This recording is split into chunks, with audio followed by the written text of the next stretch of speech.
Kami dari Kelompok 1.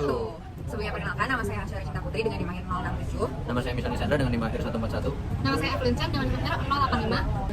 Di sini kami akan membahas isu diskriminasi rasial. Selamat menyaksikan. Akar penyebab dari diskriminasi rasial biasanya disebabkan oleh prasangka suatu kelompok terhadap kelompok lainnya. Dalam film Just Mercy sendiri, melibatkan prasangka rasial mendarah daging dalam sistem hukum Alabama.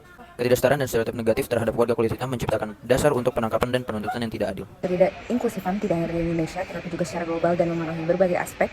Film Just Mercy mengangkat isu ketidaksetaraan dalam sistem hukum, terutama perlakuan terhadap orang berkulit hitam. Hal ini memunculkan kesadaran akan ketidaksetaraan dan ketidakadilan dalam sistem peradilan kriminal.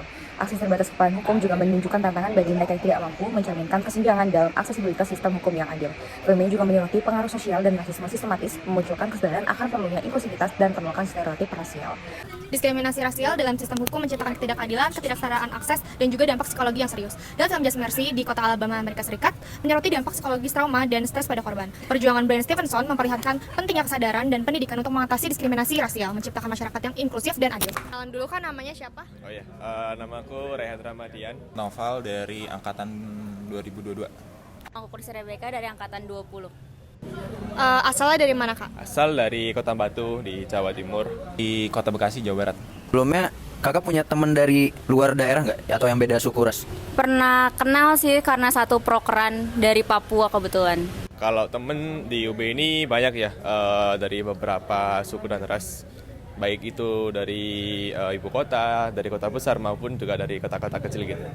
Banyak, bahkan hampir kayak hampir setengahnya kali. Temenku semuanya dari luar Malang.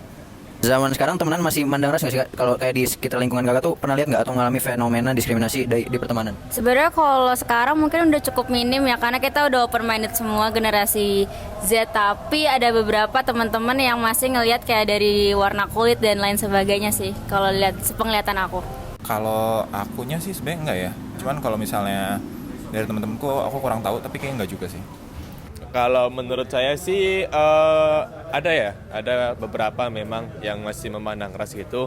Tapi kalau temenan sih, saya rasa nggak sampai yang bener-bener rasis gitu. Jadi cuman sekedar selektif aja milih temen. Kalau kayak gimana menghadapi diskriminasi rasial? Karena kalau kita lihat ya, meskipun kita nggak menghadapinya secara langsung, tuh kita kadang sering lihat di luaran sana. Gimana? Kalau aku kalau ras solusi gimana kurang paham ya. Mungkin aku ngeliatnya dari diri kita sendiri nggak sih, mungkin ada salahkah sebagai seseorang gitu. Mungkin kalau aku mikirnya kayak gitu sih.